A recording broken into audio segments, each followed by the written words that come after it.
야, 셔츠 한번 벗어봐. 어마어마한 게 들어있는 것 같은데.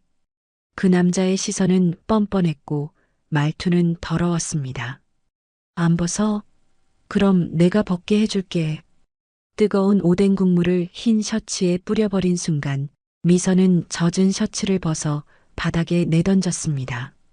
그 순간 가슴팍에 새겨진 속살과 용문신이 드러났고 단 2분 만에 남자 셋은 바닥에 기어다니고 있었습니다. 그녀는 대체 어떤 삶을 살아온 걸까요? 달빛 이야기 지금 시작합니다. 새벽 5시 반 김미선은 알람이 울리기 전에 저절로 눈을 떴습니다. 침대에서 몸을 일으킨 그녀의 얼굴에는 피곤함이 역력했지만 하루를 시작해야 한다는 의지가 담겨 있었습니다. 미선은 세면대 앞에서 찬물로 얼굴을 씻으며 거울 속 자신을 바라보았습니다.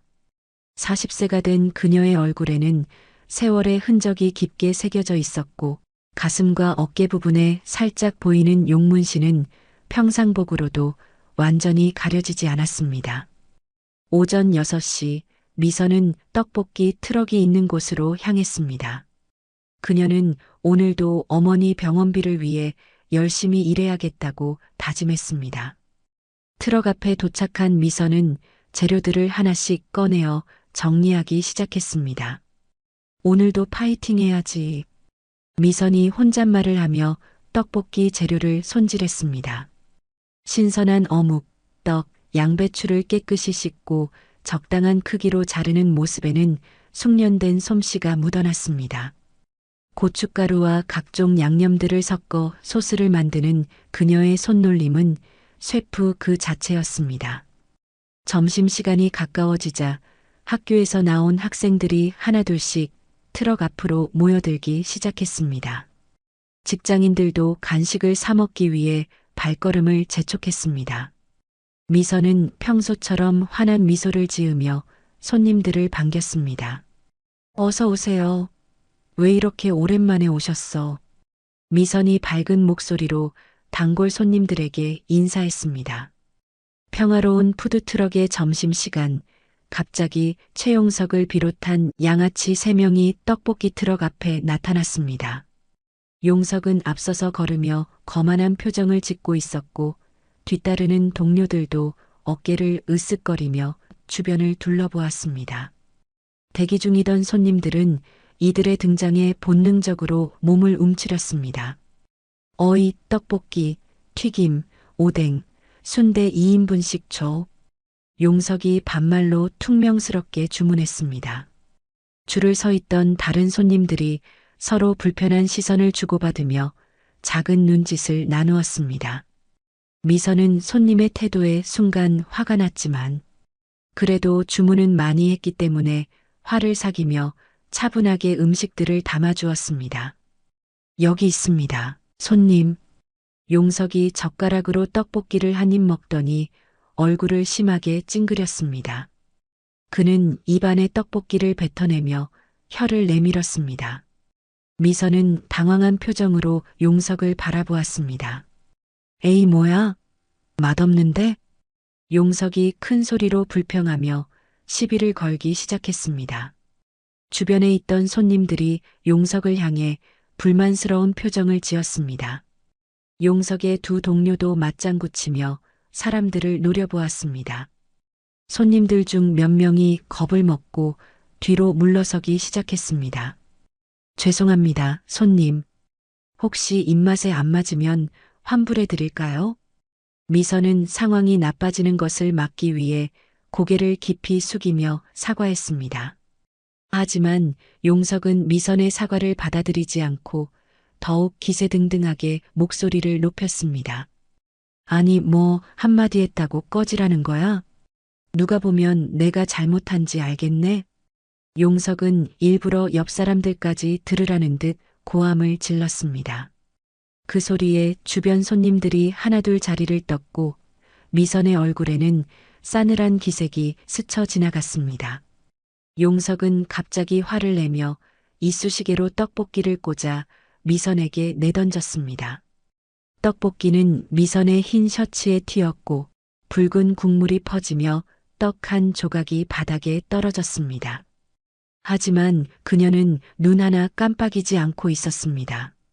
용석이 불쾌한 시선으로 미선의 몸을 위아래로 훑어보며 비웃는 표정을 지었습니다. 어디 보자. 근데 떡볶이 장사하기엔 얼굴이 좀 아까운데? 용석이 비웃음을 머금고 말했습니다. 미선이 정색하며 짧게 대답했습니다. 그만하세요. 뭘 그만해? 칭찬인데 그렇게 받을 거야? 용석은 어깨를 으쓱이며 짓궂게 받아쳤습니다. 아따 형님, 이 누님 까칠하네요. 전 저런 튕기는 년들이 좋더라고요. 야, 너는 뭔 말을 그렇게 상스럽게 하냐? 용석의 동료들이 키득거리며 저속한 농담을 나누기 시작했습니다. 남아있던 몇몇 손님들까지도 얼굴을 찌푸리며 조용히 자리를 떠났습니다. 모든 손님들이 사라지자 미선은 좀 더 강하게 말했습니다. 이제 진짜 그만하고 가라. 하지만 용석은 어이없다는 듯 헛웃음을 터뜨리며 말했습니다. 와 이년 봐라. 손님들 다 가니까 본색 드러내는 거 보소. 용석은 몸을 앞으로 기울이며 고개를 들이밀었습니다. 그의 얼굴엔 희죽거리는 웃음이 떠 있었고 눈은 미선의 얼굴이 아닌 가슴팍 근처를 향하고 있었습니다. 미선은 등을 반듯하게 세우고 그 시선을 피하지 않았습니다. 근데 셔츠 한번 벗어보면 안 될까? 어마어마한 게 들어있는 것 같은데. 용석은 상판에 팔꿈치를 얹고 고개를 갸웃거리며 말했습니다. 미선은 아무 대답도 하지 않았습니다. 아니 진짜 계속 내 말 씹을 거야? 결국 용석은 미선의 무시를 더는 참지 못하고 얼굴을 일그러뜨렸습니다. 그는 뜨거운 오뎅 국물이 담긴 종이컵을 거칠게 집어들었습니다. 용석이 종이컵을 들어 올리며 소리쳤습니다. 계속 그딴 식으로 나온다 이거지? 그는 그대로 팔을 뻗어 뜨거운 국물을 미선을 향해 내던졌습니다. 뜨거운 오뎅 국물이 미선의 흰 셔츠를 적시며 아래로 흘러내렸습니다. 결국 미선은 젖은 흰 셔츠를 벗어 바닥에 세게 던졌습니다. 셔츠가 바닥에 떨어지자 미선의 속살과 가슴팍에 새겨진 용문신이 선명하게 드러났습니다. 용석과 그의 일행들이 문신을 보고 순간 입을 벌린 채 얼어붙었습니다. 뭐야 저거. 두 번째 남자가 떨리는 목소리로 중얼거렸습니다. 형님, 전혀 예사롭지 않은데요? 세 번째 남자가 뒷걸음질치며 말했습니다. 하지만 이미 늦었습니다. 미선이 진열대를 뛰어넘으며 용석에게 다가갔습니다. 야, 니네들 진짜 기어이 선을 넘는구나. 용석이 당황하며 뒷걸음질쳤습니다. 야야, 잠깐만. 용석이 손을 들어 막으려 했지만 미선의 주먹이 그의 명치를 정확히 타격했습니다. 왜? 용석이 가슴을 움켜쥐고 몸을 구부렸습니다. 미선은 그의 머리채를 잡고 무릎으로 얼굴을 올려쳤습니다. 으악! 코피가 터지며 용석이 뒤로 비틀거렸습니다. 두 번째 남자가 겁에 질려 도망치려 했지만 미선이 재빠르게 그의 팔을 붙잡았습니다. 이제 와서 도망가려고? 미선이 남자의 팔을 뒤로 꺾어 올리자 관절이 삐걱거리는 소리가 났습니다. 아, 놔주세요. 제발.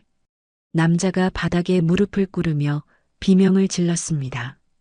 세 번째 남자가 미선의 뒤에서 의자를 들어 내려치려 했습니다. 조심하세요. 지나가던 행인이 외쳤지만 미선은 이미 눈치채고 있었습니다. 그녀가 몸을 돌리며 세 번째 남자의 손목을 잡고 어깨 관절을 역방향으로 비틀었습니다. 으악! 의자가 바닥에 떨어지며 큰 소리가 났고 남자는 어깨를 부여잡고 바닥에 쓰러졌습니다. 용석이 코피를 흘리며 일어나 다시 덤벼들었습니다. 인연이. 하지만 미선이 그의 다리를 걸어 넘어뜨린 후 그의 등에 무릎으로 압박을 가했습니다. 으, 살려주세요. 용석이 바닥에 얼굴을 박고 항복의 손짓을 했습니다. 미선이 3명을 모두 제압하는 데 걸린 시간은 채 2분도 되지 않았습니다. 세 남자는 모두 바닥에 나뒹굴며 고통스러운 신음을 내뱉고 있었습니다. 미선이 그들을 차갑게 내려다보며 위협적인 목소리로 말했습니다. 다신 내 눈앞에 띄지 마라. 알았냐? 용석이 코피를 닦으며 고개를 끄덕였습니다. 네, 알겠습니다. 그리고 여기 니들 먹은 거랑 청소비 내놓고 가라. 미선이 손을 내밀자 용석이 서둘러 지갑에서 돈을 꺼내 미선의 손에 올려놓았습니다. 세 남자가 겁에 질린 표정으로 서로를 부축하며 황급히 그 자리를 빠져나갔습니다. 그제야 주변에 모여든 사람들이 박수를 치기 시작했습니다. 와, 대박이다. 완전 사이다네. 나 이렇게 개멋있게 싸움하는 거 실제로 처음 봄. 손님들의 환호 소리가 거리를 가득 메웠습니다. 미선은 떨리는 손으로 흐트러진 머리를 정리하며 깊게 숨을 고르고 있었습니다. 아드레날린이 아직 가시지 않아 심장이 빠르게 뛰고 있었습니다. 사장님, 괜찮으세요? 지나가던 행인이 걱정스럽게 물었습니다. 미선이 작은 미소를 지으며 고개를 끄덕였습니다. 네, 저는 괜찮아요. 이제야 속이 좀 후련하네요. 그녀는 바닥에 떨어진 셔츠를 주워들어 다시 입었습니다. 가슴팍에 문신이 다시 가려지자 평범한 떡볶이 사장님의 모습으로 돌아왔습니다. 자, 이제 다시 장사해야죠. 맛있는 떡볶이, 오뎅, 튀김 드실 분? 미선의 밝은 목소리에 손님들이 웃으며 다시 자리에 앉았습니다. 푸드트럭 앞은 이전보다 더욱 활기찬 분위기로 가득 찼습니다. 그날 저녁 한 시민이 촬영한 영상이 유튜브에 업로드되었습니다. 영상의 제목은 양아치들 참교육한 떡볶이 여사장님이었습니다. 처음에는 조회수가 몇백 명에 불과했지만 시간이 지날수록 폭발적으로 증가하기 시작했습니다. 다음 날 아침 미선은 평소처럼 떡볶이 트럭을 준비하고 있었습니다. 그런데 평소보다 훨씬 많은 사람들이 트럭 주변에 몰려 있었습니다. 사람들은 스마트폰을 들고 미선을 촬영하거나 사진을 찍고 있었습니다. 저분이 그 사장님이네. 한 젊은 여성이 친구에게 말하며 미선을 가리켰습니다. 미선은 갑작스런 관심에 당황하며 사람들을 바라보았습니다. 무슨 일인지 알 수 없어 어리둥절한 표정을 지었습니다. 사장님, 어제 그 영상 봤어요. 정말 멋있으셨어요. 한 대학생이 다가와 엄지손가락을 치켜들며 말했습니다. 미선은 영상이라는 말에 무슨 뜻인지 이해하지 못했습니다. 그때 한 중년 남성이 스마트폰을 들고 미선에게 다가왔습니다. 사장님, 이거 보세요. 지금 인터넷에서 완전 화제예요. 남성이 핸드폰 화면을 미선에게 보여주었습니다. 화면에는 어제 일어난 일이 그대로 담겨 있었고 조회수는 이미 100만을 넘어서고 있었습니다. 미선은 깜짝 놀라며 화면을 자세히 들여다보았습니다. 영상 댓글창에는 응원과 찬사가 쏟아지고 있었습니다. 와, 진짜 실력자네. 속이 시원하다. 이런 분이 진짜 멋있는 어른이다. 같은 댓글들이 끊임없이 올라오고 있었습니다. 하지만 미선의 문신과 격투 실력에 대해 궁금해하는 댓글들도 많았습니다. 사장님 문신이 용 같던데 혹시? 한 손님이 호기심 어린 표정으로 물어보았습니다. 미선은 자신의 가슴을 내려다보며 문신이 살짝 보이는 것을 확인했습니다. 그녀는 당황한 기색을 보이며 옷을 올려 문신을 가렸습니다. 오전 내내 구경꾼들과 손님들이 끊이지 않았습니다. 평소보다 몇 배나 많은 떡볶이가 팔렸지만 미선은 오히려 부담스러워했습니다. 또 한편으로는 어머니 병원비에 도움이 될 수도 있겠다는 생각이 들었습니다.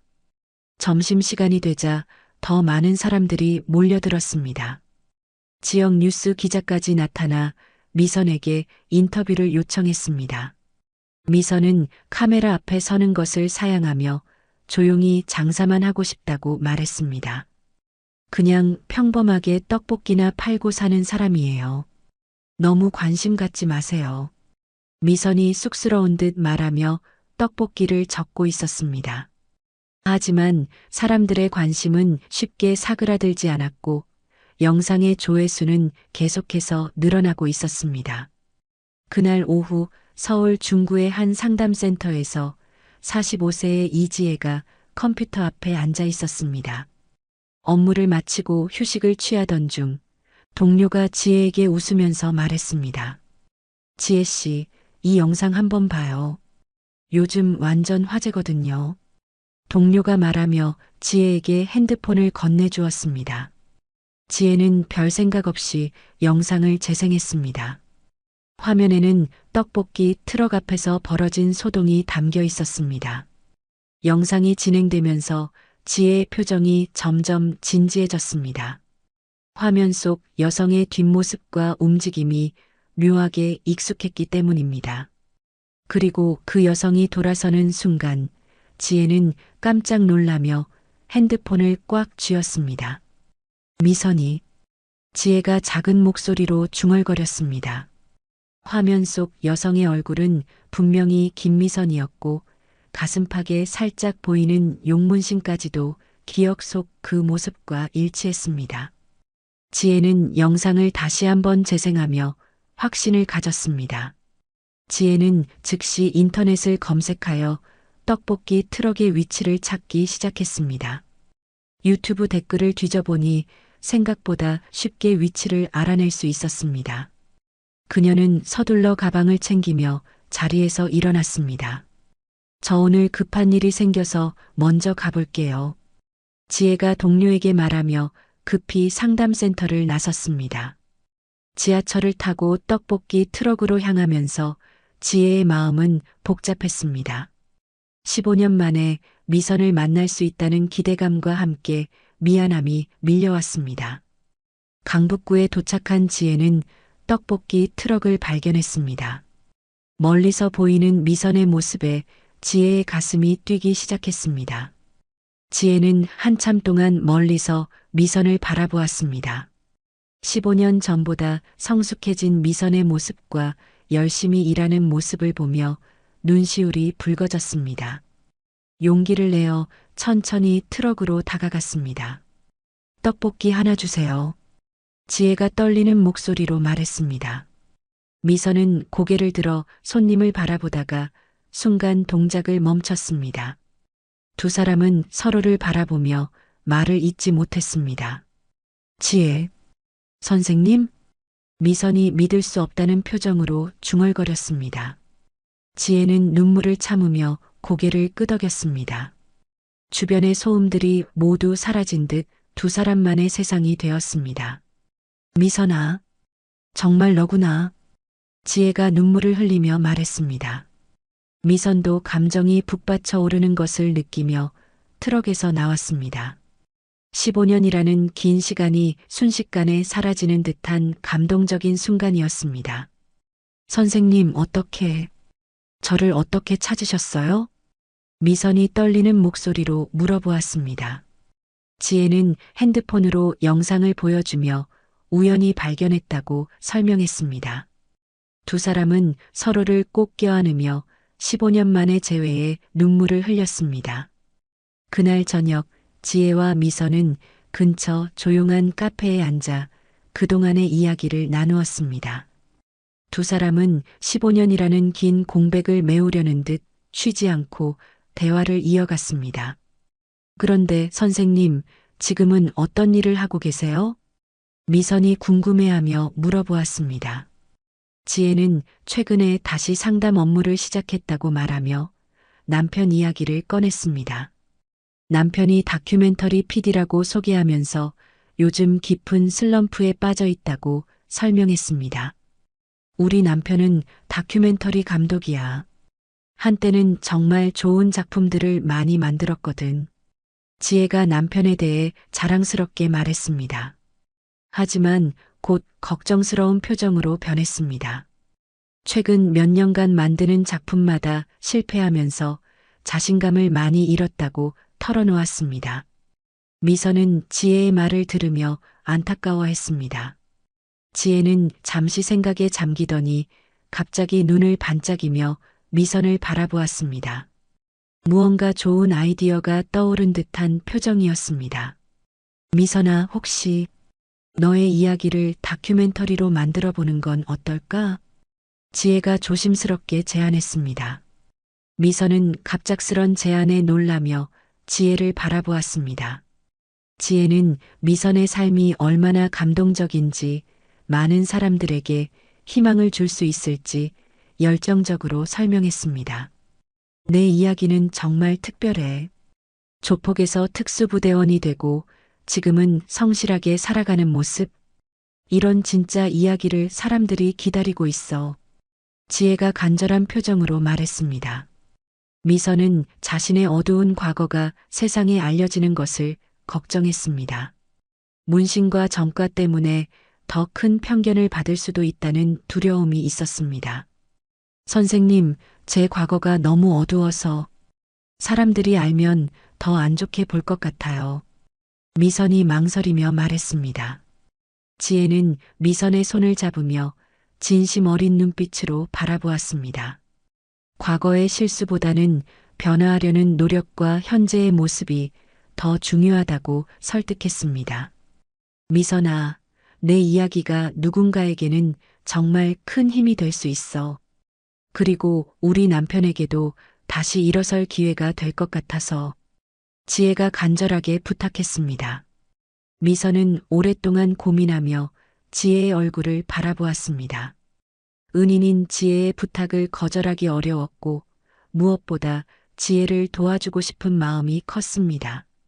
선생님이 그렇게 말씀하시면 한번 생각해 볼게요.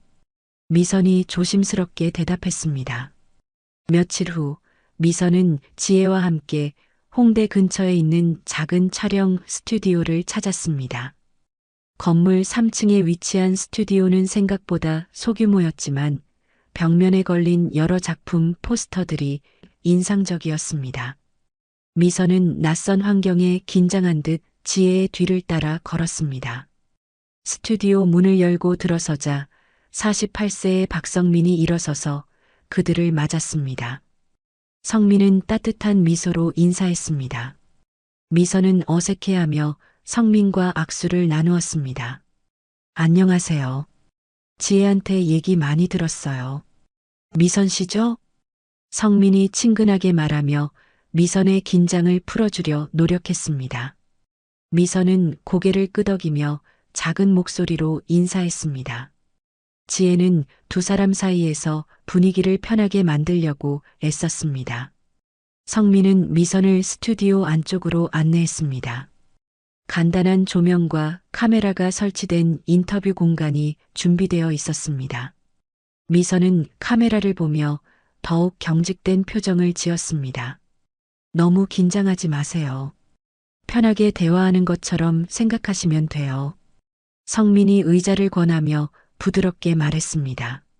미선은 조심스럽게 의자에 앉으며 손을 무릎 위에 가지런히 모았습니다. 지혜는 미선의 옆자리에 앉아 손을 잡아주며 용기를 북돋았습니다. 성민은 카메라와 음향 장비를 점검한 후 미선 앞에 앉았습니다. 그는 인터뷰 경험이 풍부한 만큼 미선을 최대한 편안하게 해주려고 노력했습니다. 따뜻한 차 한 잔을 건네며 천천히 분위기를 만들어갔습니다. 촬영이 아니라 그냥 이야기를 나누는 시간이라고 생각하세요. 나중에 편집할 거니까 실수해도 전혀 상관없어요. 성민이 미선을 안심시키며 말했습니다. 미선은 차를 한 모금 마시며 조금씩 긴장이 풀리는 것을 느꼈습니다. 성민의 진솔하고 따뜻한 태도가 마음을 편하게 해주었습니다. 그런데 어디서부터 어떤 이야기를 해야 할지 편하게 처음부터 모든 이야기를 해주세요. 어떤 이야기든 좋아요. 성민이 부드러운 목소리로 말하며 녹화 버튼을 눌렀습니다. 미선은 깊은 숨을 들이쉬며 마음의 준비를 했습니다. 지혜는 격려하는 눈빛으로 미선을 바라보며 고개를 끄덕였습니다. 그러면 소년원 시절부터 이야기할게요.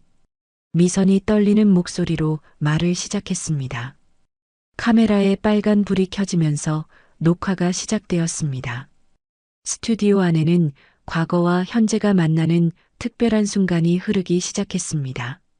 미선은 22년 전 어두웠던 시절의 이야기를 꺼내기 시작했습니다. 22년 전 18세의 김미선은 강철민이 이끄는 조직의 막내였습니다. 당시 미선은 짧게 자른 머리에 반항적인 눈빛을 한 채로 거친 세상에 발을 들여놓았습니다. 가슴과 어깨에 용문신을 새기는 날 미선은 자신이 진짜 조직원이 되었다는 것을 실감했습니다. 문신을 새기는 고통 속에서도 미선은 이를 악물고 견뎠습니다. 강철민은 미선의 강인함을 보며 만족스러워했습니다. 조직에서 미선은 빠르게 인정받으며 각종 험한 일들을 맡게 되었습니다. 미선아, 넌 여자지만 재능과 배짱이 있어. 앞으로 큰일 맡길 테니까 각오해. 강철민이 문신을 다 새긴 미선에게 말했습니다. 미선은 아픈 어깨를 주무르며 고개를 끄덕였습니다. 그때의 미선에게는 돈과 힘이 전부였고 선악의 구분 같은 것은 사치였습니다. 그 후 몇 달 동안 미선은 온갖 나쁜 일들을 서슴지 않고 저질렀습니다. 작은 상점 사장들을 협박하여 보호비를 받아내는 일부터 시작해서 점점 더 위험한 일들에 관여하게 되었습니다. 경쟁업체를 방해하거나 밀수품을 운반하는 일도 마다하지 않았습니다. 어느 날 밤 미선은 조직원들과 함께 경쟁 조직과의 싸움에 휘말렸습니다. 좁은 골목에서 벌어진 패싸움에서 미선은 평소보다 더 격렬하게 싸웠습니다.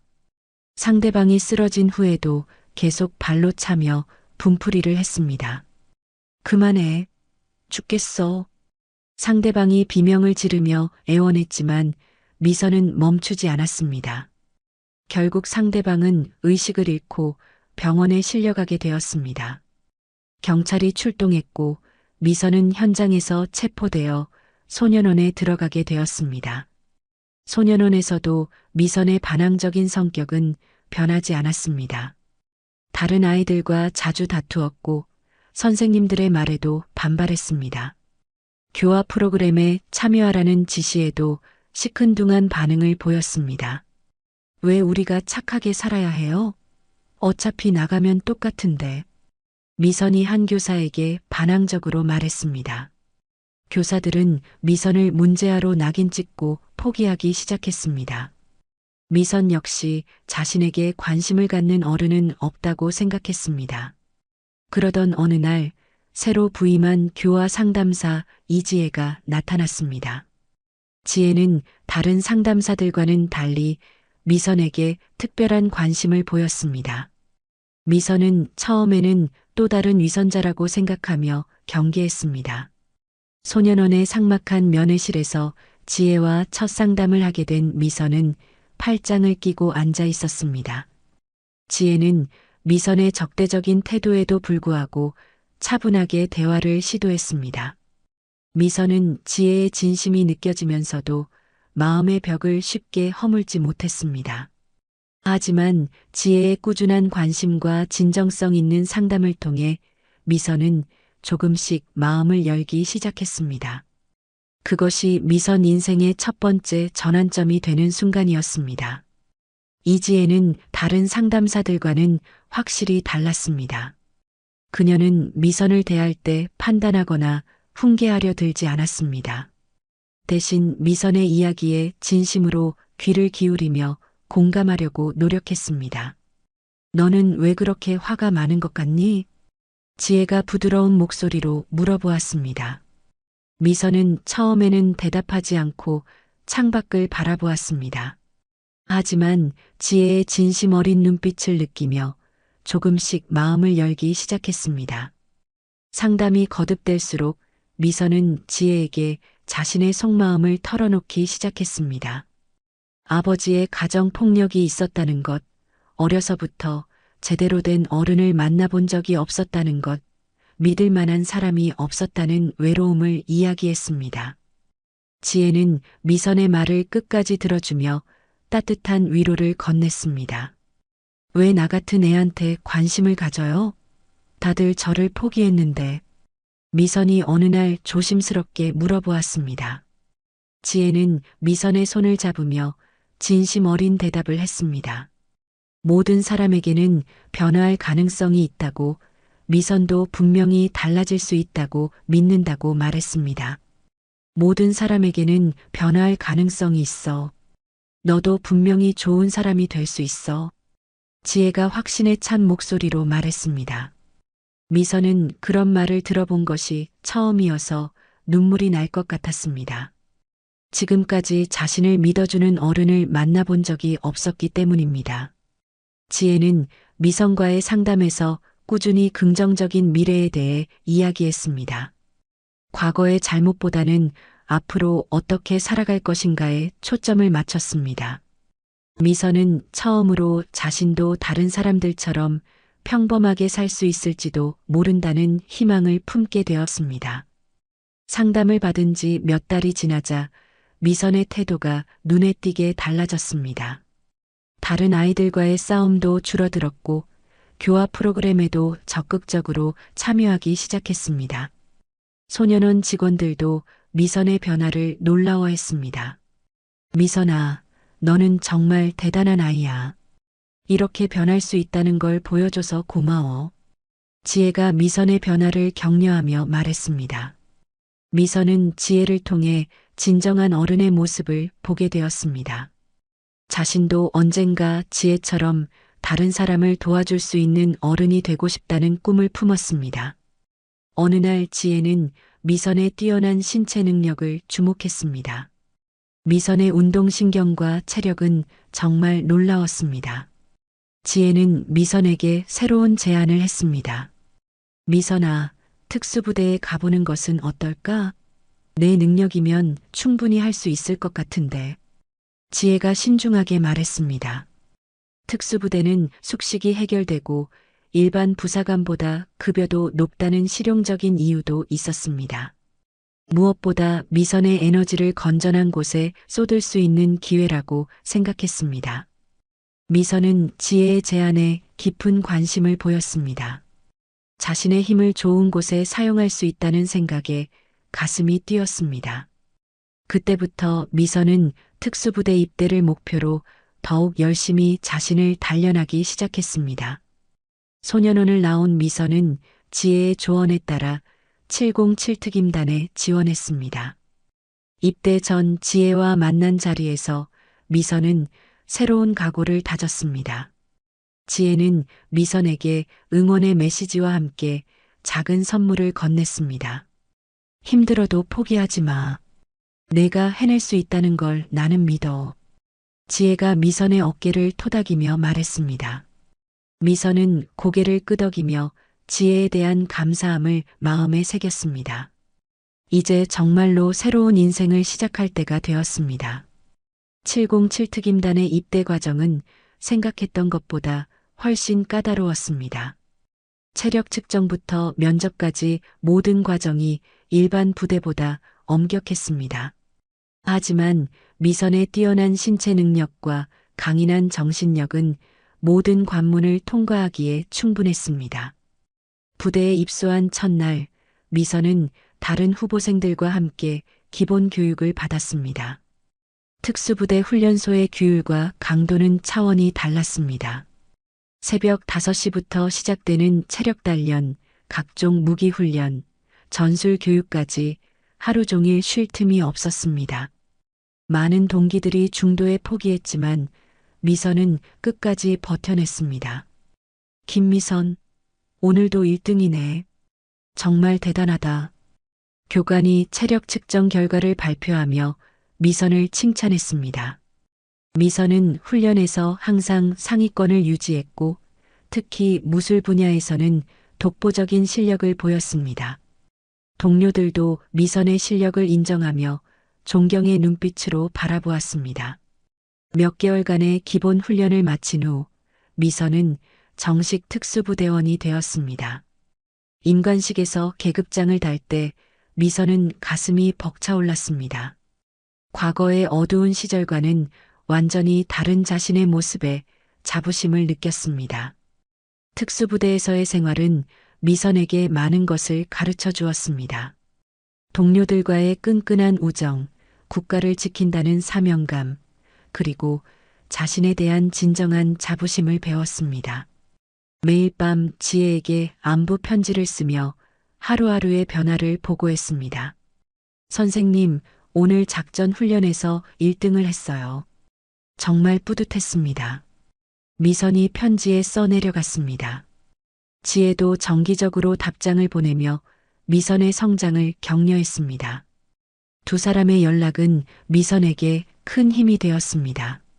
3년이 지나고 4년이 지나자 미선은 부대에서 인정받는 베테랑이 되었습니다. 교육을 담당하기도 하고 중요한 작전에도 참여했습니다. 미선의 뛰어난 실력과 리더십은 상관들로부터도 높은 평가를 받았습니다. 특수부대에서의 5년간은 미선에게 인생의 황금기였습니다. 매일 아침 일어날 때마다 자신이 의미 있는 일을 하고 있다는 보람을 느꼈습니다. 과거의 어둠을 완전히 뒤로하고 새로운 사람으로 거듭났다고 확신했습니다. 동료들과 함께 보낸 시간들은 미선에게 평생 잊지 못할 추억이 되었습니다. 함께 훈련하고, 함께 웃고, 때로는 함께 눈물을 흘렸습니다. 진정한 동료애와 전우애가 무엇인지 몸소 체험하는 소중한 시간이었습니다. 미선이 특수부대에서 열심히 복무하고 있는 동안 지혜는 소년원과 교도소를 오가며 더욱 활발한 교화 활동을 펼치고 있었습니다. 미선의 성공적인 변화에 자신감을 얻은 지혜는 더 많은 사람들을 도우려는 열정에 불타고 있었습니다. 매주 여러 교정시설을 방문하며 상담 일정을 소화해내고 있었습니다. 오늘도 3명의 상담이 예정되어 있군. 지혜가 수첩을 확인하며 혼잣말을 했습니다. 그녀는 각 상담자의 사연을 미리 파악하고 준비하는데 많은 시간을 할애했습니다. 한 사람 한 사람을 진심으로 도우려는 마음이 컸기 때문입니다. 그 중에서도 박민호라는 30대 재소자가 지혜에게는 특별한 관심사였습니다. 민호는 특수폭행죄로 수감되었지만 상담을 통해 깊은 후회와 반성을 보이고 있었습니다. 지혜는 민호가 진정으로 변화할 수 있다고 믿었습니다. 박민호 씨, 출소 후 계획은 어떻게 되나요? 지혜가 상담실에서 민호에게 물어보았습니다. 민호는 머리를 숙이며 자신이 저질러 놓은 일들에 대해 깊은 죄책감을 토로했습니다. 지혜는 민호의 진심을 느끼며 더욱 적극적으로 상담에 임했습니다. 하지만 지혜의 직설적인 상담 방식은 때로 너무 강했습니다. 그녀는 민호에게 과거의 잘못을 정확히 인식하고 피해자들에게 진심으로 사과해야 한다고 강조했습니다. 진실한 반성 없이는 진정한 변화가 불가능하다고 단호하게 말했습니다. 당신이 저지른 일들을 제대로 직시해야 해요. 회피하면 안 됩니다. 지혜가 엄한 목소리로 말했습니다. 민호는 지혜의 말에 큰 충격을 받으며 더욱 깊은 자책에 빠졌습니다. 지혜는 이것이 치유의 과정이라고 생각했지만 민호에게는 감당하기 어려운 무게였습니다. 상담이 끝난 후 민호는 혼자 있는 시간이 늘어났습니다. 지혜의 말들이 계속 머릿속을 맴돌며 괴로워했습니다. 자신이 저지른 일들이 얼마나 큰 상처를 남겼는지 뼈저리게 느끼게 되었습니다. 며칠 후 충격적인 소식이 전해졌습니다. 박민호가 독방에서 극단적인 선택을 한 것이었습니다. 그가 남긴 유서에는 지혜의 상담과 관련된 글이 적혀 있었습니다. 이지혜 상담사의 말이 너무 무거웠습니다. 저는 감당할 수 없을 것 같습니다. 유서의 한 구절이 지혜의 가슴을 찔렀습니다. 지혜는 민호의 죽음 소식을 듣고 깊은 충격에 빠졌습니다. 자신이 그를 구하려 했던 것이 오히려 죽음으로 내몬 것은 아닌지 자책했습니다. 교정시설 관계자들과 민호의 가족들이 지혜를 원망하는 시선으로 바라보았습니다. 지혜는 상담 방식에 대한 의문과 함께 깊은 죄책감에 시달렸습니다. 밤마다 민호의 얼굴이 떠올라 잠을 이룰 수 없었습니다. 내가 정말 사람을 도울 수 있는 사람일까? 지혜가 혼자 중얼거리며 자신의 능력을 의심하기 시작했습니다. 그동안 자신 있게 해왔던 상담 활동에 대한 확신이 흔들렸습니다. 미선이처럼 성공한 사례보다는 민호처럼 실패한 경우가 더 크게 다가왔습니다. 박민호의 죽음 이후 며칠이 지난 어느 날 지혜는 상담센터에서 늦은 업무를 마치고 집으로 향하고 있었습니다. 지하철역으로 가는 길에 지혜는 미선과 통화를 하고 있었습니다. 요즘 힘든 일로 우울해하는 지혜를 미선이 위로해주고 있었습니다. 선생님, 너무 자책하지 마세요. 미선이 전화기 너머로 지혜를 위로하며 말했습니다. 지혜는 미선의 따뜻한 말에 조금이나마 위안을 얻으며 걸음을 옮겼습니다. 하지만 그 순간 뒤에서 여러 명의 남자들이 지혜를 둘러쌌습니다. 살려줘. 지혜가 전화를 끊지 않은 채 외쳤습니다. 그러나 곧 한 남자가 지혜의 핸드폰을 빼앗으며 거칠게 말했습니다. 미선은 지혜의 비명과 함께 낯익은 남자 목소리를 들었습니다. 전화 끊어버려. 강철민의 목소리가 전화기를 통해 들려왔습니다. 미선은 그 목소리를 즉시 알아차렸습니다. 과거 자신의 조직 보스였던 강철민의 목소리가 분명했습니다. 미선은 급히 전화를 다시 걸어보았지만 지혜의 전화는 꺼져 있었습니다. 미선은 즉시 근무지를 이탈했습니다. 상관에게 보고할 시간도 없이 부대를 뛰쳐나갔습니다. 오직 지혜를 구해야 한다는 생각만이 머릿속을 가득 채웠습니다. 미선은 운전하면서 특수부대 출신 경찰 선배에게 전화를 걸었습니다. 선배는 미선의 다급한 상황을 듣고 즉시 추적을 시작했습니다.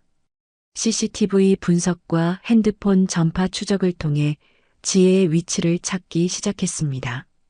미선아, 강북구 폐공장 지역에서 신호가 잡혔어.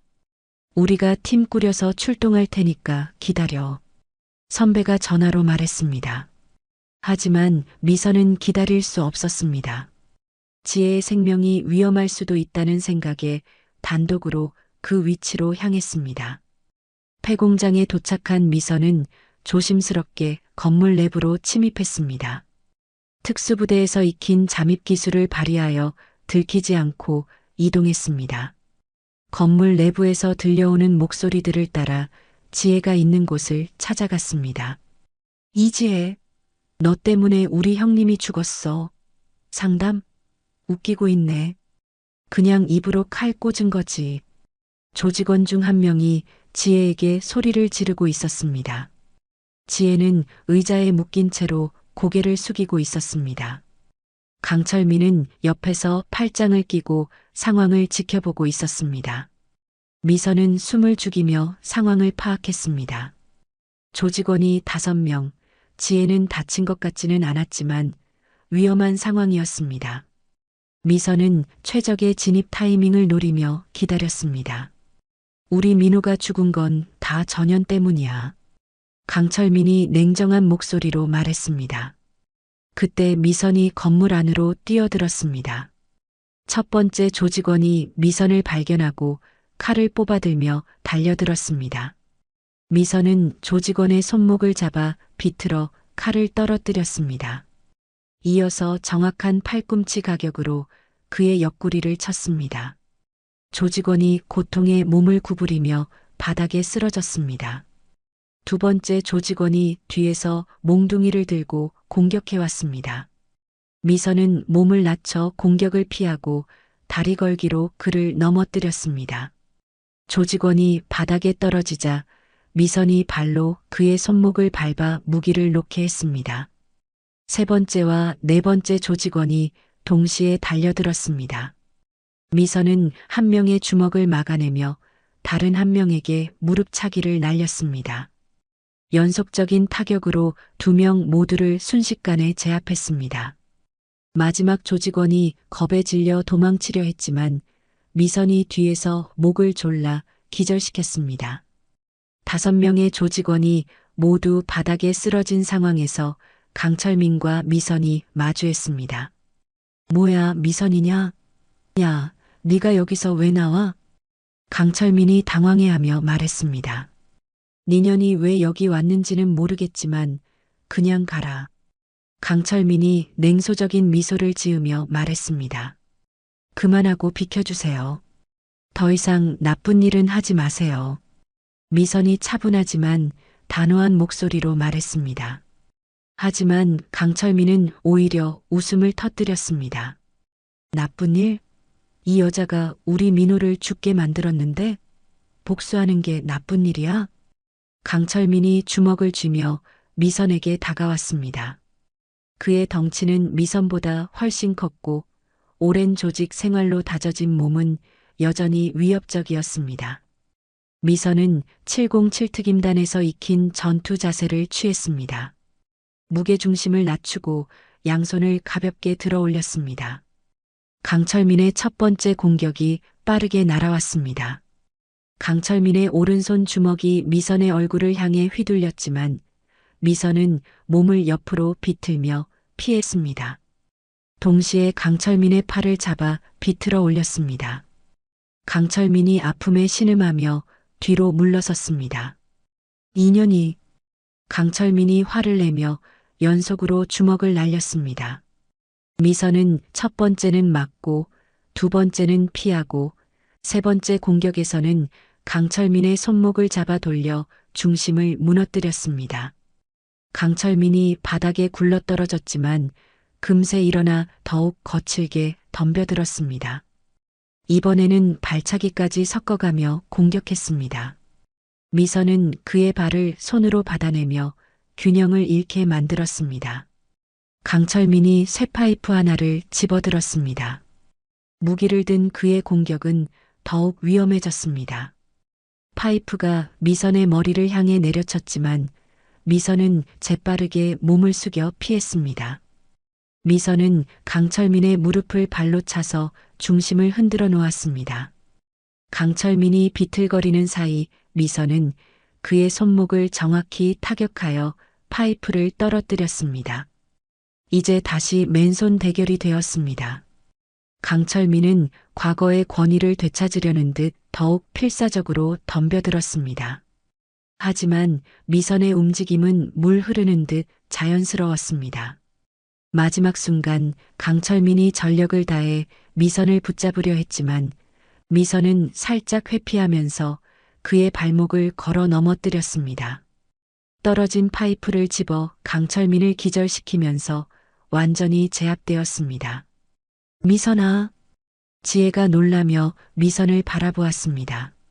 미선은 급히 지혜의 결박을 풀어주며 안전한지 확인했습니다. 하지만 바로 그때 헌병대가 공장에 도착했습니다. 미선은 조직원들을 제압한 상태였지만 무단이탈의 현행범으로 체포되었습니다.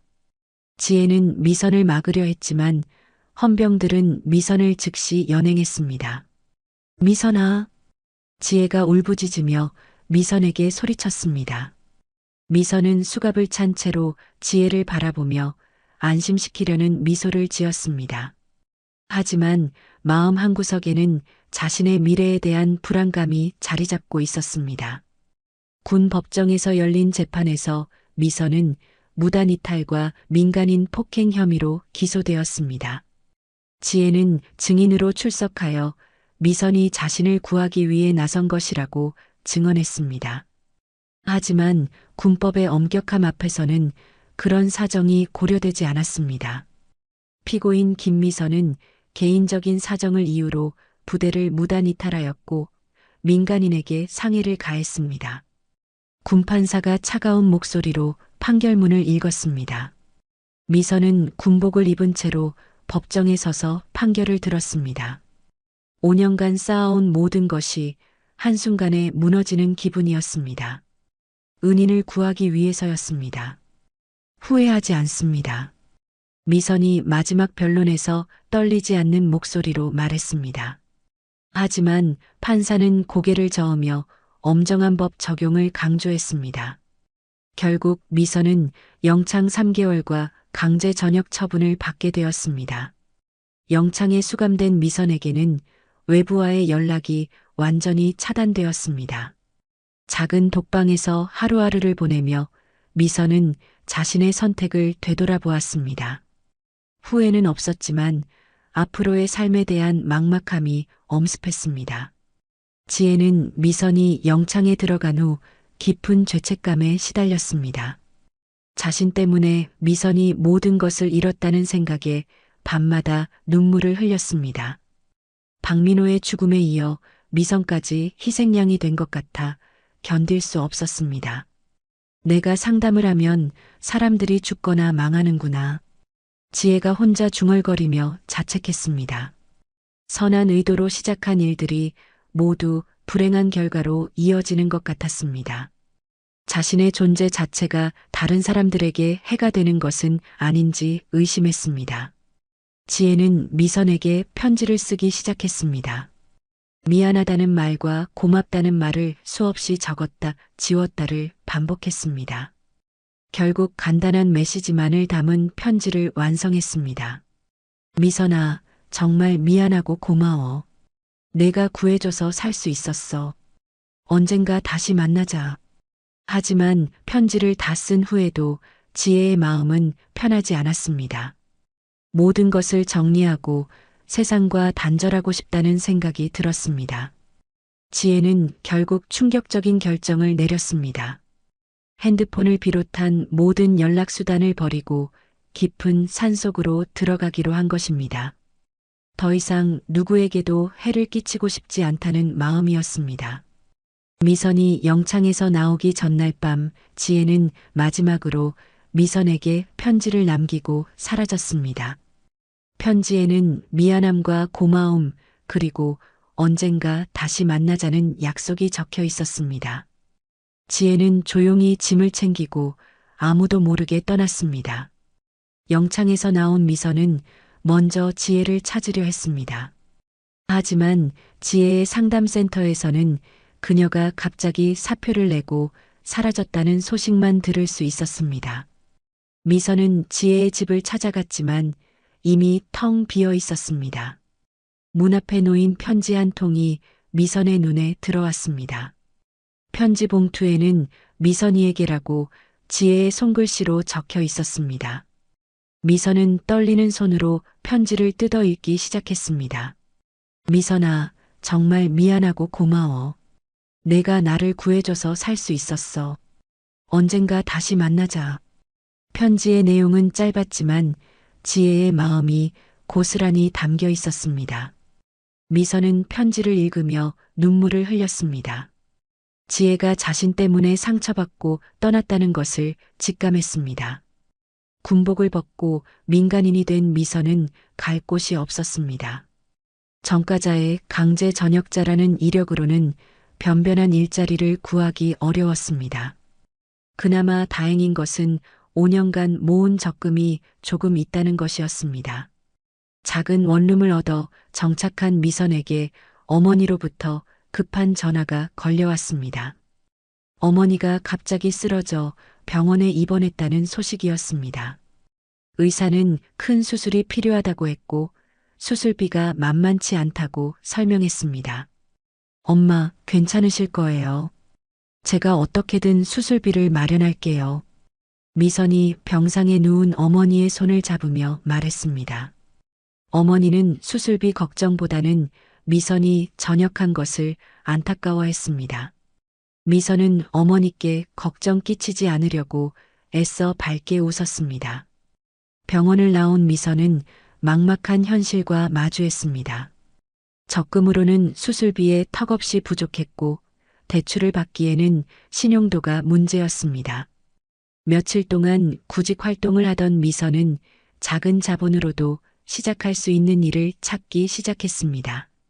치킨집이나 분식점 같은 요식업을 고려해 보았지만 초기 투자비가 만만치 않았습니다. 고민 끝에 떡볶이 트럭 장사를 결심했습니다. 떡볶이라면 재료비도 적게 들고 혼자서도 할 수 있을 것 같은데 미선이 혼잣말을 하며 계산해 보았습니다. 중고 트럭을 구입하고 기본 설비를 갖추는데 적금의 대부분을 투자했습니다. 남은 돈으로는 당분간 생활비와 재료비를 감당해야 했습니다. 떡볶이 장사를 시작한 첫날, 미선은 서툰 솜씨로 떡볶이를 끓였습니다. 몇 번의 실패 끝에 겨우 먹을 만한 맛을 만들어냈습니다. 손님들의 반응도 나쁘지 않아서 조금씩 희망을 품기 시작했습니다. 하루하루 장사를 하면서 미선은 어머니 병원비를 조금씩 모았습니다. 힘들고 외로웠지만 포기할 수는 없었습니다. 지혜가 남긴 편지를 가슴에 품고 오늘도 열심히 살아가야겠다고 다짐했습니다. 밤마다 미선은 지혜를 그리워했습니다. 언젠가 다시 만날 수 있을지, 그때는 서로 웃으며 만날 수 있을지 궁금했습니다. 지혜의 편지에 적힌 언젠가 다시 만나자는 말을 믿으며 하루하루를 버텨나갔습니다. 한편 지혜는 모든 것을 버리고 깊은 산속 사찰로 향했습니다. 산길을 오르며 그녀는 핸드폰을 비롯한 모든 전자기기를 버렸습니다. 세상과 완전히 단절하고 싶다는 마음이 간절했습니다. 해발 800m 높이에 자리 잡은 작은 사찰에 도착한 지혜는 주지 스님을 찾았습니다. 스님은 상처받은 사람들을 자주 보아왔기에 지혜의 상태를 한눈에 알아보았습니다. 별다른 질문 없이 지혜를 받아들였습니다. 잠시 머물며 마음을 정리하고 싶습니다. 지혜가 조심스럽게 말했습니다. 주지 스님은 고개를 끄덕이며 작은 방 하나를 내어주었습니다. 지혜는 그곳에서 은둔 생활을 시작했습니다. 처음 몇 달간 지혜는 말을 거의 하지 않았습니다. 새벽 예불에 참석하고 청소와 빨래 등 단순한 일들을 도맡아 했습니다. 하지만 밤마다 박민호와 미선 생각에 잠 못 이루는 날이 많았습니다. 내가 도우려 했던 사람들이 모두 불행해졌어. 지혜가 혼자 중얼거리며 자책했습니다. 스님들은 지혜의 아픔을 이해하며 조용히 지켜보았습니다. 무리하게 위로하거나 조언하지 않고 그저 곁에 있어 주었습니다. 1년이 지나면서 지혜는 조금씩 마음의 안정을 찾기 시작했습니다. 하지만 여전히 미선에 대한 걱정과 죄책감은 사라지지 않았습니다. 그러던 어느 날 사찰에 한 남자가 찾아왔습니다. 지금의 남편 박성민은 스트레스로 인한 불면증과 우울증으로 고생하고 있었습니다. 다큐멘터리 작업에 연이은 실패로 심적 고통을 받던 중이었습니다. 잠시 머리를 식히고 싶어서 왔습니다. 성민이 주지 스님에게 말했습니다. 스님은 성민에게도 방을 내어주며 며칠 머물다 가라고 했습니다. 지혜와 성민은 그렇게 같은 사찰에서 생활하게 되었습니다. 처음에는 서로 인사만 나누는 사이였습니다. 하지만 식사 시간이나 청소할 때 자연스럽게 마주치면서 조금씩 대화를 나누게 되었습니다. 두 사람 모두 깊은 상처를 가지고 있다는 것을 서로 느꼈습니다. 무슨 일로 이곳에 오시게 됐나요? 성민이 어느 날 조심스럽게 물어보았습니다. 지혜는 처음에는 대답하지 않았지만 시간이 지나면서 조금씩 자신의 이야기를 털어놓기 시작했습니다. 성민도 자신의 슬럼프와 고민을 나누었습니다. 두 사람은 서로의 아픔을 이해하며 위로가 되어 주었습니다. 성민의 따뜻한 성격과 진실한 마음이 지혜에게 큰 힘이 되었습니다. 지혜 역시 성민에게 새로운 희망을 주는 존재가 되었습니다. 몇 개월이 지나면서 두 사람 사이에는 특별한 감정이 싹트기 시작했습니다. 서로의 상처를 치유해주며 진정한 사랑을 느끼게 되었습니다. 산사에서의 만남이 두 사람 모두에게는 새로운 시작이 되었습니다. 둘은 다시 속세로 돌아왔고 3년 후 지혜와 성민은 결혼하게 되었습니다. 지혜는 마음의 상처가 많이 아물었지만 여전히 미선을 그리워했습니다. 하지만 연락할 방법을 찾지 못해 안타까워할 뿐이었습니다. 인터뷰를 마친 성민은 카메라 앞에서 눈물을 흘리고 있었습니다. 미선의 진솔한 이야기에 깊이 감동받아 한동안 말을 잇지 못했습니다. 지혜도 옆에서 눈시울을 붉히며 미선의 손을 꽉 잡고 있었습니다. 이런 진짜 이야기를 찾고 있었습니다. 성민이 감정에 복받쳐 떨리는 목소리로 말했습니다. 그동안 만들어온 어떤 작품보다도 진정성 있는 이야기라고 확신했습니다. 미선의 삶 자체가 최고의 드라마였고 많은 사람들에게 희망을 줄 수 있는 내용이었습니다. 미선 씨, 정말 고맙습니다. 제가 최고의 작품을 만들어 보겠습니다. 성민이 미선에게 진심으로 감사의 인사를 했습니다. 미선은 쑥스러워하며 자신의 이야기가 정말 도움이 될지 의문스러워했습니다. 하지만 성민과 지혜의 확신에 찬 모습을 보며 조금씩 안심했습니다. 인터뷰 촬영을 마친 후 세 사람은 근처 식당으로 이동했습니다. 성민은 떡볶이 트럭에서의 추가 촬영 계획에 대해 설명했습니다. 일상적인 모습과 손님들과의 소통하는 장면을 담고 싶다고 했습니다. 사람들이 진짜 미선 씨의 모습을 볼 수 있도록 하고 싶어요. 성민이 열정적으로 말하며 촬영 계획을 설명했습니다. 미선은 카메라 앞에서는 여전히 어색해했지만 성민의 진심을 느끼며 협조하기로 했습니다. 지혜는 두 사람을 보며 뿌듯한 미소를 지었습니다. 며칠 후 떡볶이 트럭에서의 촬영이 진행되었습니다. 성민은 미선의 자연스러운 모습을 담기 위해 최대한 방해되지 않게 촬영했습니다. 손님들과 친근하게 대화하는 모습, 정성스럽게 떡볶이를 만드는 모습이 카메라에 담겼습니다. 촬영을 마친 후 세 사람은 함께 저녁 식사를 했습니다. 미선아, 내가 얼마나 자랑스러운지 몰라. 지혜가 미선의 어깨를 토닥이며 말했습니다. 혼자서도 이렇게 씩씩하게 살아온 미선이 대견하고 고마웠습니다. 미선은 지혜의 칭찬에 부끄러워하며 고개를 숙였습니다. 선생님이 있어서 제가 변할 수 있었어요. 정말 고맙습니다. 미선이 진심으로 말했습니다.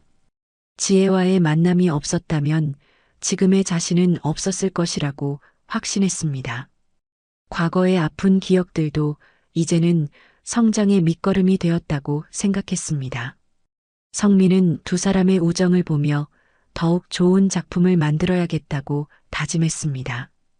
단순한 성공담이 아닌 진정한 인간애와 희망의 메시지를 담고 싶었습니다. 두 번 다시 헤어지는 일이 없도록 하자. 지혜가 미선의 손을 잡으며 말했습니다. 미선도 고개를 끄덕이며 지혜와 다시 만날 수 있어서 정말 행복하다고 말했습니다. 세 사람은 서로를 가족처럼 여기며 앞으로도 함께하기로 약속했습니다.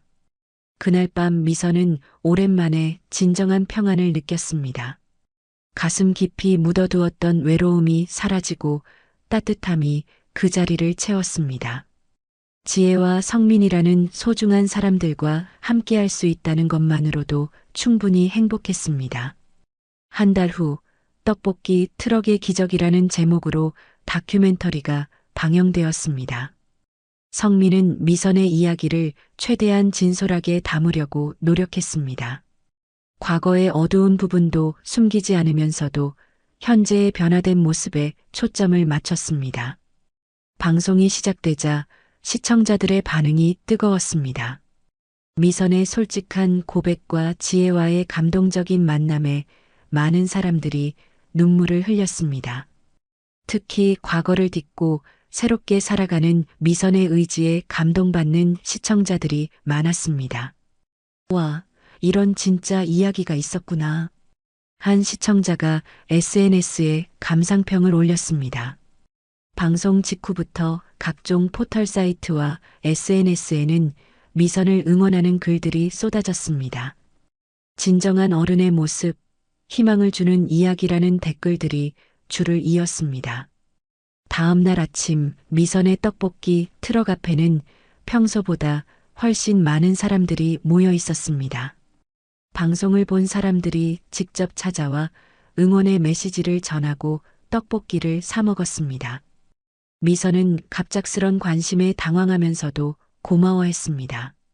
사장님, 어제 방송 정말 감동적이었어요. 한 대학생이 다가와 엄지손가락을 치켜들며 말했습니다. 미선의 이야기가 단순한 감동을 넘어 실질적인 용기를 주고 있었습니다. 방송 3일 후 지역 뉴스에서도 미선의 이야기를 다뤘습니다. 희망을 주는 떡볶이 사장님이라는 제목으로 후속 보도가 나갔습니다. 미선은 인터뷰에서 과거보다는 현재와 미래가 중요하다고 말했습니다. 한 주가 지나자 떡볶이 트럭 앞에는 응원하러 오는 사람들의 발길이 끊이지 않았습니다. 멀리서 찾아오는 사람들도 있었고 어려운 상황에 있는 사람들이 조언을 구하러 오기도 했습니다. 미선은 자신의 경험담을 나누며 그들을 격려했습니다. 사람은 누구나 다시 시작할 수 있어요. 포기하지 마세요. 미선이 한 젊은 여성에게 조언하며 말했습니다. 과거 지혜에게서 들었던 말을 이제는 자신이 다른 사람에게 전해주고 있었습니다. 선한 영향력이 계속 이어지고 있다는 것을 실감했습니다. 성민은 방송 반응을 보며 뿌듯해했습니다. 오랜 슬럼프에서 벗어나 다시 좋은 작품을 만들 수 있겠다는 자신감을 얻었습니다. 지혜도 남편의 성공을 기뻐하며 미선을 소개해 준 것을 다행스러워했습니다. 다큐멘터리 방영 일주일 후 미선이 떡볶이 장사를 마치고 정리를 하고 있을 때 핸드폰이 울렸습니다. 모르는 번호였지만 요즘 방송을 본 사람들의 연락이 많아서 미선은 별 생각 없이 전화를 받았습니다. 전화기 너머로 젊은 여성의 목소리가 들려왔습니다. 혹시 김미선 선배님이신가요? 상대방이 조심스럽게 물어보았습니다. 미선은 선배님이라는 호칭에 당황하며 누구인지 물어보았습니다. 전화를 건 사람은 김혜원이라고 자신을 소개했습니다.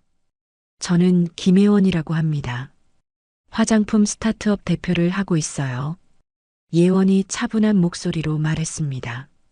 미선은 그 이름이 낯설지 않다는 생각이 들었지만 정확히 기억나지 않았습니다. 예원은 잠시 침묵한 후 더 구체적으로 설명하기 시작했습니다. 22년 전에 소년원에서 만났는데 기억 안 나세요? 그때 저는 17살이었어요. 예원의 말에 미선의 기억이 되살아나기 시작했습니다. 아, 그때 그 아이. 예원이구나. 미선이 깜짝 놀라며 말했습니다. 예원은 당시 절망에 빠져 있던 소녀였고 미선이 특별히 신경 써서 도와준 아이 중 하나였습니다. 미선은 그때의 작고 마른 예원의 모습을 떠올리며 감격했습니다. 선배님 기억해 주셔서 감사해요. 저 정말 많이 컸죠? 예원이 웃음기 섞인 목소리로 말했습니다. 미선은 예원이 지금 어떻게 지내고 있는지 궁금해하며 여러 질문을 했습니다.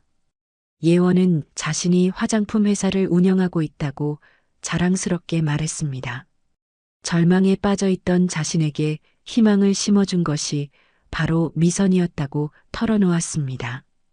미선은 예원의 진심 어린 고백에 가슴이 뭉클해졌습니다. 자신이 했던 작은 행동들이 누군가에게는 그렇게 큰 의미였다는 것을 깨달았습니다. 지혜가 자신에게 해준 것처럼 자신도 누군가에게 도움이 되었다는 사실이 뿌듯했습니다. 당시 선배님이 저한테 해주신 일들을 생각하면 지금도 눈물이 나요. 예원이 감정에 북받쳐 말했습니다. 방송을 보고 선배님을 꼭 찾고 싶었어요. 그래서 이렇게 연락드렸습니다. 예원이 설명했습니다. 미선은 예원이 이렇게 성공적으로 살고 있다는 소식에 정말 기뻤습니다. 과거 자신의 선행이 이런 결실을 맺었다는 것이 믿기지 않았습니다. 두 사람은 1시간 넘게 전화 통화를 하며 그동안의 안부를 나누었습니다. 예원은 미선에게 꼭 만나고 싶다고 했고 미선도 기꺼이 만나기로 약속했습니다. 며칠 후 예원이 미선의 떡볶이 트럭을 찾아왔습니다. 깔끔한 정장을 입고 자신감 있는 모습으로 나타난 예원을 보며 미선은 감격했습니다. 12년 전 작고 마른 소녀의 모습과는 완전히 다른 당당한 여성이 되어 있었습니다. 선배님, 예원이 미선을 보자마자 달려와 꼭 껴안았습니다. 미선도 예원을 꼭 안으며 그동안의 그리움을 표현했습니다. 주변 사람들이 두 사람의 감동적인 재회를 지켜보며 미소를 지었습니다. 정말 많이 컸구나. 이제 완전히 어른이 됐네. 미선이 예원의 어깨를 토닥이며 말했습니다. 예원은 수줍게 웃으며 그동안의 이야기를 들려주기 시작했습니다. 소년원을 나온 후 열심히 공부해서 대학에 진학했고 졸업 후 화장품 회사에 취업했다고 설명했습니다. 3년 전에는 제 회사를 차렸어요. 지금은 직원이 20명 정도 돼요. 예원이 자랑스럽게 말했습니다. 미선은 예원의 성공담을 들으며 정말 대견해했습니다. 두 사람은 근처 카페로 이동해서 더 자세한 이야기를 나누었습니다. 선배님 다큐멘터리를 보니까 어머님이 아프시다고 하셨던데 예원이 조심스럽게 말을 꺼냈습니다. 미선은 어머니의 수술비 때문에 고민이 많다는 것을 털어놓았습니다. 예원은 미선의 말을 들으며 진지한 표정을 지었습니다. 선배님, 제가 도움을 드리고 싶어요. 예원이 단호한 목소리로 말했습니다. 미선은 고개를 저으며 그런 도움을 받을 수는 없다고 사양했습니다. 하지만 예원은 이것이 단순한 도움이 아니라 은혜를 갚는 것이라고 설득했습니다. 저는 선배님 덕분에 지금의 제가 될 수 있었어요. 은혜를 갚게 해주세요. 예원이 간절한 눈빛으로 말했습니다. 미선은 예원의 진심을 느끼며 마음이 흔들렸습니다.